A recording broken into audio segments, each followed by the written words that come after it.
Hey, what is up, everyone? It's here. College football season's here. The excitement's here. The build up is over. It's time to play the game. Some of the games have already been played. Like it's just the crazy time of year. So this is the Jeff Need Sports College Football Playoff Rankings reveal. So I'm just gonna put this out there in the open. It'll say, hopefully it'll save me a lot of arguments through the season. If not, this is all I can do. So essentially, this is what I do. This is my playoff rankings based on what I think the playoff rankings will look like when that time comes, when the season is over, when it's all said and done. This is what I think. This is not my top 25 like the AP does. This is not the top 25, which the coaches poll does. This is none of that. This isn't for TV ratings. This isn't for any of that. This is so basically what I factor in, the team talent, of course. I factor in, the strength of conference. I factor in their schedule, which is huge in college football. We want to resist that. A lot of polls will have teams up there, 1 and 2 in the polls. Well, that looks great, on ABC Saturday night, but it's not realistic that teams that play each other will finish next to each other in the polls. That's silly thinking. So I throw that out. So what I basically do is put the burden on myself to pick winners. I look at the schedule. For instance, we know the SEC is tight. Let's say you have Alabama, Florida, Georgia. They're all right there. There's like to me it's a cop out to rank them. Whatever 3, 4, 5, 1, 2, 3, whatever you want to rank them. No, look at the schedule. Pick a winner. So you got to pick a winner between these teams. So that's essentially what I do. So this is what I think my rankings look like, and the best combination you can have as of now in the last 10, 20 years of college football, the best combination you can have is a really good team and a winnable schedule. So that factors into it. It's ridiculous to yes, of course we know there's been really good teams that are better than teams getting the playoffs. That's fine. You can do your own rankings of what you think the actual best teams are, but these rankings are what my realistic playoff. Think of it this way. Think of it like if we're running a marathon, who has the best chance of winning, at the end, not who's the fastest in the beginning, who not who has a spurt in the middle. This is the overall ending point. So that's what this is. So my criteria is essentially talent, schedule, and also what the polls vote. Like that matters. It shouldn't. I can't stand preseason polls, but the fact that matters, they do them. So I got to take the coaches poll in. I got to take the AP poll in. And you really got to look at it and think, okay, this is where they already think these teams are. And like I did a show the other night, somehow you got to overcome that. And how do you overcome that? But it's really tough. It's really tough. If they don't set you up in the beginning, like it's a struggle to get there. So yes, John, I'm live again, buddy. So here we go. So anybody listening, that's how I set it up. Please, anybody that has questions, hit me up on Twitter at jhunt006. Hit me up on Facebook, Jeff Needs Sports. We can talk about this. Go to authballnetwork.com and we can discuss things. This is not a who beats who on any given Saturday. This is a realistic look at who I think is in the driver's seat for the college football playoff. So we're going to start at 16 without further ado, so to speak, in the business. I have Iowa, out of the Big Ten. Iowa, they're overlooked. You don't really think about them. The Big Ten played a weird short schedule last year, so they're not on a radar. But the fact is they had a couple weird games at the beginning of last season. A lot of teams did because of the circumstances. The last 4 to 5 games of Iowa season, they played really well. They played as a team. Iowa's one of these teams that they fall under that line. They don't have a lot of, we'll call them 2 and dones in, college football, maybe 3 and dones. They don't have a lot of those. So they bring a lot of guys back. They got a great running back coming back. They got an accomplished seasoned quarterback coming back. That's a great combination. Defense played great. They know what they're going to do. Like, that's the thing about Iowa. They know what they're going to do. They know what their plan is. They're going to execute. And if you're not If you're not ready, if you're unsure, Iowa's going to take advantage of it. I got them at 16. Essentially, this Iowa has Iowa State. As soon as if they can beat Iowa State, that's the launching pad, which all these teams need. I should have included that in my criteria. They get the launching pad. They beat Iowa State. They got to go through the season. They don't have to face Ohio State, who's we assume will be one of the best teams in the country till the end. They beat them, they're in. Fact of the matter is, if you're in one of the major 5 conferences, you go undefeated, you got a really good chance. So Iowa at 16. 15, I got Notre Dame. They got the name, so they're going to get the benefit of the doubt. They're a 2-time playoff, 2-time playoff team. I don't care what they did. They still made it there. They deserved to make it there last year. They looked really good. They beat Clemson. They have a ton of question marks, but the fact of the matter is, if they beat Indiana and Cincinnati, then everybody's like, okay, the questions are answered. Here we go. What can Notre Dame do? They got a really, really good schedule. They've every other game they play a good team. So they've got multiple launching pads. They've got a seasoned quarterback, Cohn's coming in from Wisconsin. It doesn't matter what he is. He's got a name recognition. There we talk about the preseason polls. We talk, that's how these things work. Notre Dame at 15, I feel is comfortable. Do I think they're going to wind up being the 15th best team in the country? No, but as of right now, I know if they go undefeated, they've got a really, really excellent chance of making the playoffs, because that means they're going to knock off a Big Ten team. They're going to knock off Cincinnati, and they're going to knock off USC. That's the important thing about Notre Dame. If they go undefeated, they eliminate 3 teams in their path, and they play that partial ACC schedule. Florida State, everybody's going to watch. It's Sunday night, week 1 of the season. Doesn't matter how bad Florida State is, it goes in people's minds, and the human element is still real. So Notre Dame absolutely has a chance if they can do it. They're one of those teams. LSU I got them at 13. Coming out of the SEC, super tough schedule. Obviously, they got to go through Alabama, Florida. That's just that they've got a really tough schedule. But so first of all, LSU, if they go undefeated, they're in. So they're SEC teams. If they go undefeated, they're in. That's for sure. But I really liked what I saw out of them late in the year. I mean, everybody remembers the weird, the shoe game, the upset of Florida and all that. But I do think they got a lot better. They had a tough roster last year with kids sitting out after that miraculous season. Everybody kind of took a season off. Derek Stingley Jr. is going to be one of the best players in the country at this point. I think the quarterback situation is tough. Their starter went down. They're kind of scrambling, but the fact of the matter is, I think they're a physically good team. I think the defense is going to be much, much better this year. And once again, if they go undefeated, they're absolutely in. UCLA winning big in week 0 over Hawaii. It didn't matter. Eyeballs were on it. So now all the attention's on UCLA. They've got a little momentum. If LSU can squash UCLA, now they've got that little bit of a launching pad, and then all they got to do is win out. I know that's easy to say, but that's how this works. 12, Cincinnati. Cincinnati has all the momentum from last year.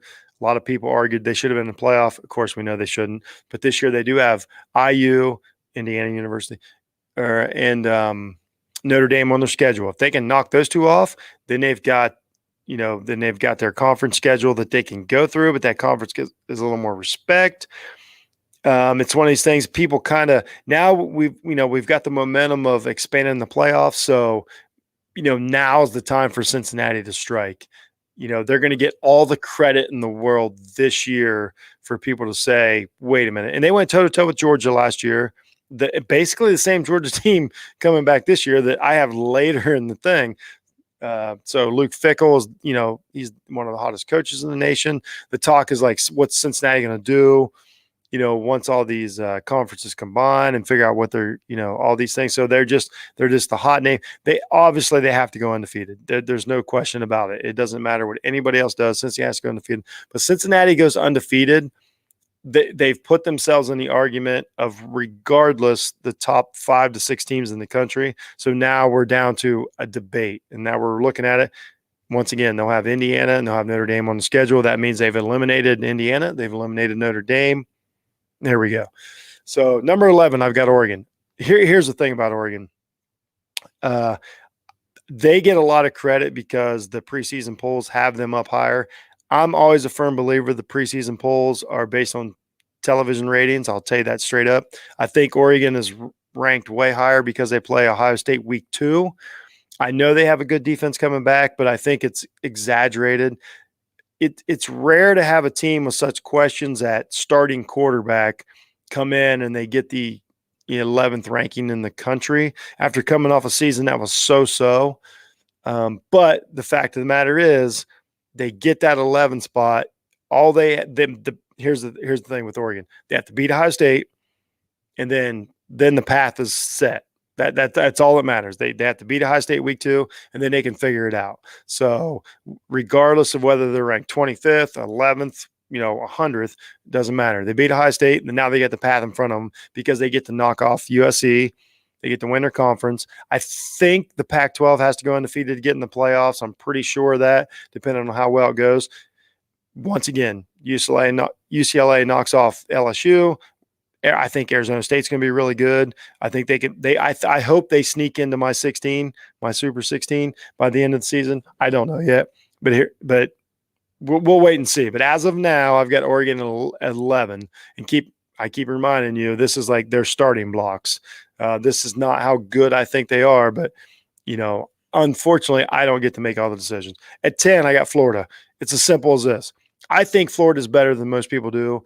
I think that the next quarterback, Henry, is really good. I like what I saw the last year. I don't think last year was a fluke. I don't think that was like, oh wait, things went this way, things went that way. I think they're a really good team. They got a ton of athletes. Just when you watch them run around, like college football, like don't overcomplicate it. Sometimes just faster players, bigger, stronger players, recruits make the difference. I think Florida has those.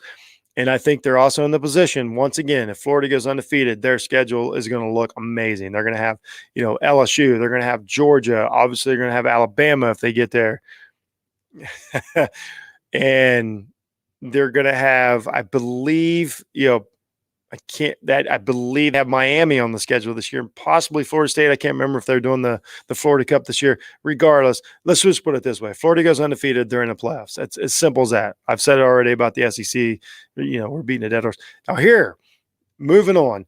Number 9, Iowa State Cyclones. This is interesting because this is all based on perception. This is all based on what happened last year. Iowa State had a great defense last year in their league. They've got a starting quarterback coming back in Brock Purdy. They've got a great running back, coming back in Brees. So they have everything you need to come back. Now, normally we don't fall in love with these teams that win close games or low scoring games, but just the way Iowa State did it, you couldn't beat them. They're getting a huge benefit of the doubt this year by the media, which is fine. And once again, they get to play Oklahoma. That's it. It's all they have. If they beat Iowa early, then they got Oklahoma on their schedule. They beat Oklahoma. It's another one of those, like, go undefeated, you're in. If Iowa State goes undefeated, they're in because they eliminate Oklahoma, who everybody considers a playoff team. So that's why Iowa State's up here. Do I think that Iowa State is better than, every other team on this? Not necessarily. But this is not how they do it. We all know this. So Iowa State at number 9. Number 8, Wisconsin. I know this is the one that I don't even like, but it's the truth. And this is as simple as this. With their schedule, they're going to have Penn State week 1. So as soon as Penn State gets a ton of credit, a lot of people think they should be on this list. I don't, obviously. Once again, I said I picked teams. I could have took the easy way out and put, Wisconsin 8, Penn State 10, or Penn State 8, Wisconsin 10. That's ridiculous. I think Wisconsin's going to win that game. I think Wirtz is the quarterback that we saw early in last year, and then things went kind of sideways on him. I think Wisconsin's a good ball club. They know what they want. They're like Iowa. They know what they want to do. They're going to do it. Can you stop them? So here it lays out for Wisconsin. They don't have Ohio State in the regular season. They beat Penn State early. They got Notre Dame on the schedule, so they already took out Notre Dame. So that means they took out somebody that they don't have to worry about. So they go undefeated, Big Ten championship, beat Ohio State. They're in the playoffs. And that's how these things go. And I know it's that easy to say because there's a lot of teams in the Big Ten that you're like, well, if they go undefeated, they're in. But I also have to believe they could go undefeated. So I got Wisconsin 8 because I think they're in a little better position than, like, say, Iowa State having to win a tough game. So that's it. So number 7, North Carolina. It boils down to this. I don't know. North Carolina has North Carolina is probably underrated nationally. The Clemson cloud is just there. It's like they're in the same conference as Clemson. So obviously I haven't said Clemson's name yet. So if I think Clemson's really, really good, I know for a fact, like I believe this in my heart and I'll go down swinging. 2 ACC teams aren't getting into the playoffs. So therefore, if I've got Clemson above North Carolina right now, there's no way that I can't have North Carolina and Clemson 2 and 3. So I've got North Carolina way up there. They've got maybe the best quarterback in the country. Now, here's the thing about Sam Howell being the best quarterback in the country. Everybody's going to keep saying that. They should say he's the best NFL prospect in the country because on a college field, Sam Howell may not be the best quarterback in the country. Bryce Young could be, CJ Stroud could be, from these offenses that run a little bit different. But he's absolutely one of the best quarterbacks in the country, might be the best NFL talent in the country. And I think that team, the defense is better coming back than probably we think about, because of Sam Howell. So I've got North Carolina at 7, which there's no disrespect to having a team at 7th. I think they've got a really good chance. They upset Clemson, they're in. That's it. They don't have to play them in the regular season. But here's the thing about North Carolina, not a super tough schedule. So essentially they got to go undefeated and beat Clemson, which is, there's no room for error there like these SEC teams have. And possibly even Ohio State could probably take a 1 loss. And with, Penn State, Wisconsin, and all these things, I don't think North Carolina has a loss and can still make it. So that's why they're at 7. Number 6, Georgia. I really pondered this. I wanted to put Georgia lower, but then, I just kept taking the info and listening to everybody. And I'm like, Georgia's got the argument. I remember watching them play last year and I loved them. It was the quarterback play. This is number 6, Georgia's all assumed that JT Daniels is healthy, ready to go, starting quarterback. If not, none of this matters. Like, they're not going to beat Florida. They're not going to beat Alabama. They might not beat, they're probably, say it would come to LSU, like there's no LSU, like none of that's going to happen if JT Daniels. So this team is probably most quarterback dependent of all the teams, which is crazy because they're a defensive team. They're one of the best defensive teams in the country last year, and definitely one of the best defensive teams in the country this year. They're so quarterback dependent. It's crazy. But I can't ignore that for 4 or 5 years in a row, they've had one of the best, recruiting classes. So I can't, it is what it is. At some point, these guys are going to show up. And if last year was a normal year and things go the right way, who knows what would have happened. So I got Georgia at 6. That was probably my biggest debate, is what to do with Georgia. These SEC schools are hard because when you look at the schedules, you're like, wow, how do you not lose a game? You could be really good and still lose a game. It is what it is, SEC. Nothing I can nothing I can tell you. I'm sorry, guys. We had a few listeners here making me laugh. My buddy John Savadese. Yes, John. Let's go Ohio State. Number 5. This is the most controversial one on my entire list. I've had a lot of conversations about it this week. It is what it is. I've got the USC Trojans. Yes, if you're listening, that's what I said. Here's the thing. The schedule, I think they're a better team than people think. I think Slovis is we talked about the pattern, like we talked about the formula here. I'm sorry. You have quarterback, the schedule, and all that. USC has all that. If Slovis is really good, they're going to get to beat Oregon. They're going to get to beat Notre Dame. You're going to knock these teams off, and the Pac-12 is not super strong. I really think that USC, like, just towards the end of the year, like, the athletes were showing up. They didn't lose a ton to the NFL. There's something to, once again, these are playoff odds. I think this is just, let's look, everybody think of it this way. The easiest path to the playoffs. That's what college football is about. We all know that. There's no, like, if it wasn't that, nobody would have even for a second said BYU or Coastal Carolina had any reason to even talk about it last year. This is about the easiest path, not about the best team. And I just think that USC is just, they're kind of like a lot of the Notre Dame teams. They're just lined up. Their schedule's just tough enough, and their team's just good enough. They remind me a lot of last year's Notre Dame team, like a lot. They've got the quarterback that's going to the NFL and can win while he's doing it. I really think that. And for the record, go listen to Jay Stevens' podcast. He likes USC as much as me. We might be the only two guys in the country. It is what it is. Number 4, you guys have heard of this team, Alabama. I know you're saying number 4. They beat the brakes off Ohio State to win the national championship last year. No argument there. Here's what it is. They play in the SEC. Alabama has a better chance to lose a game than my next 3 teams. That's simply it. I think Bryce Young will be fine. I think that everybody they lost in the NFL draft will be replaced. Saban has done that year after year.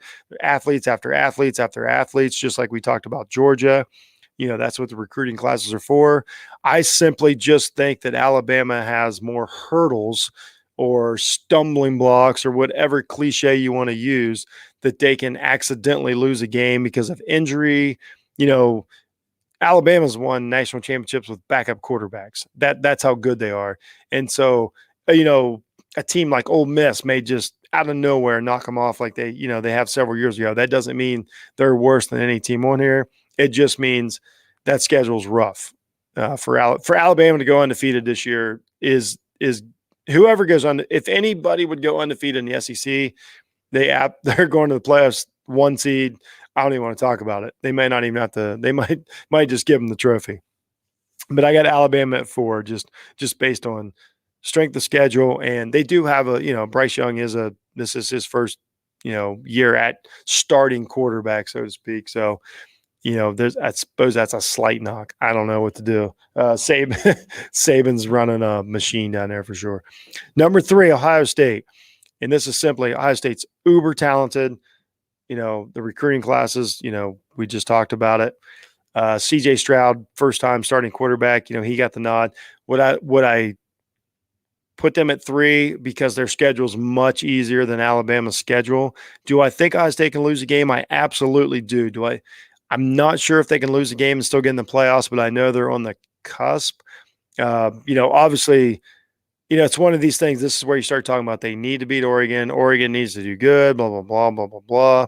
And so it's just one of those things, but that's how the cookie crumbles. Ohio State's schedule is not super tough.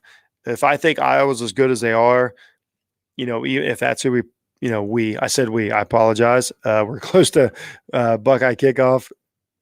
If they beat Iowa in the championship game, I think Iowa's going to be a good team.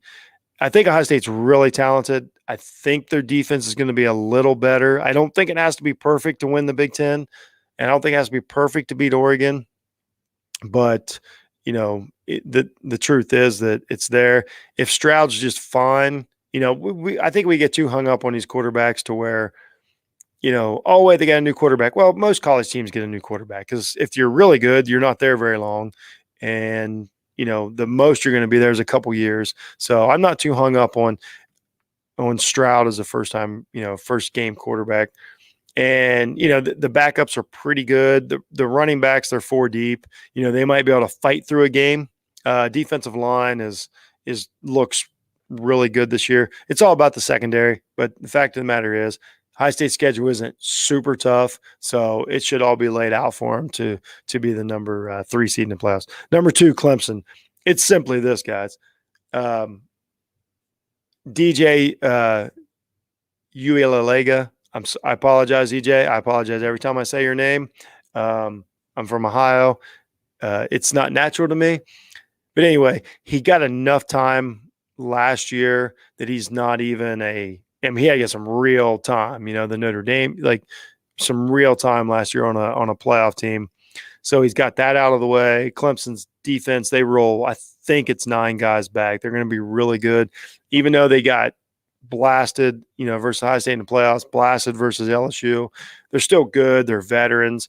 Their schedule's not, they basically have to beat Georgia. That's it. So which essentially what I'm saying with this, with my 16, Clemson has to beat Georgia, or Georgia has to beat Clemson. Whoever wins that game's on the launching pad. Obviously, I've picked Clemson because I've got Clemson at 2. I think they beat Georgia.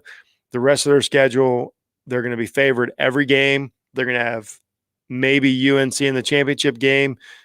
I think they win that. Here's what I'm saying. If they beat Georgia, they go undefeated in the championship game, I think they're a better team than North Carolina, if that makes sense. So I got Clemson at 2. As much as I dislike some of the things Dabo does, he's got the train rolling. So I got Clemson too. Number 1, Oklahoma. The returning quarterback looks great. Rattler looked great. It's hard to get the taste of that, bowl game out of your mouth when they looked like the best team in the country. They had missteps early last year. I honestly thought the last 5 games of last season, they looked like a better team than probably Notre Dame and Ohio State. They probably should have gotten the playoffs. They didn't. Losing's losing. I don't know what to tell you. Defense is the best. The defense they have coming back is the best they've had in a long time.